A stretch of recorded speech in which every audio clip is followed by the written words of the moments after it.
Saya Albert Tay. Sekarang saya berada di Kota Kinabalu International Airport. Tadi jam 3.30 petang saya telah tiba di sini.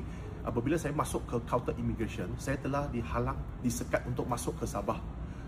Saya dimaklumkan oleh Jabatan Immigration, oleh Pegawai Immigration bahawa Ketua Menteri Datuk Seri Haji Jinong yang mengeluarkan arahan tersebut. Jadi saya telah diberi notis penolakan masuk ke Kota Kinabalu, Sabah.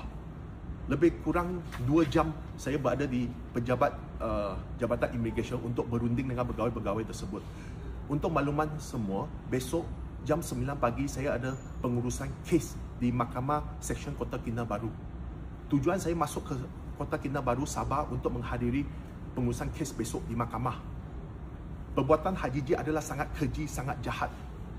Beliau sangat takut dengan saya kerana beliau adalah dalang yang terlibat dalam skandal rasuah di Sabah. Apabila saya tidak dapat hadir ke mahkamah, bermakna 2 YB yang dituduh bersama saya, YB Andi dengan YB Yusof Yaakob, mereka 2 akan dibebaskan.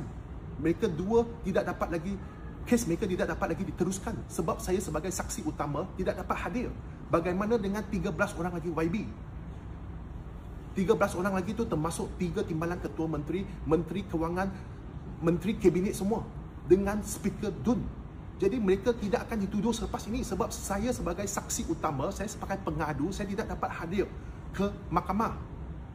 Walaupun dalam masa depan jika ada arahan dakwaan daripada Peguam Negara Putrajaya, mereka tetap bebas.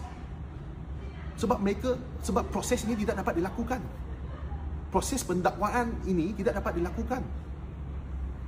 Datuk Seri Haji Jinong selaku Ketua Menteri, beliau telah menunjukkan seolah-olah beliau ni kebal undang-undang. Beliau ni di atas undang-undang. Beliau ni adalah kuasa layanan istimewa. Jadi segala perbuatannya adalah salah. Beliau telah campur tangan di dalam institusi kehakiman. Beliau telah mengganggu kedaulatan undang-undang. Ini semua salah. Namun tiada orang dapat sentuh dia. Beberapa hari lagi, hari Ahad ni, sidang Asian akan diadakan di Kuala Lumpur. Banyak pemimpin negara-negara Asia akan hadir, datang ke Malaysia. Terutamanya Donald Trump, Presiden US akan hadir. Adakah kita berasa malu?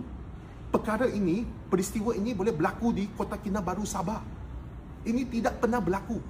Sejak kemerdekaan negara Malaysia tidak pernah berlaku. Tidak pernah seorang Ketua Menteri menyelewengkan kuasa dia, menyalahgunakan kuasa dia untuk melindungi beliau sendiri dengan YB-YB-nya. Jadi, saya memohon satu penjelasan daripada Perdana Menteri. Apa yang berlaku sebenarnya? Dan saya merayu Ketua Hakim Negara mengambil perhatian tentang hal ini. Saya berharap masyarakat memberi perhatian terhadap hal ini. Sekian, terima kasih.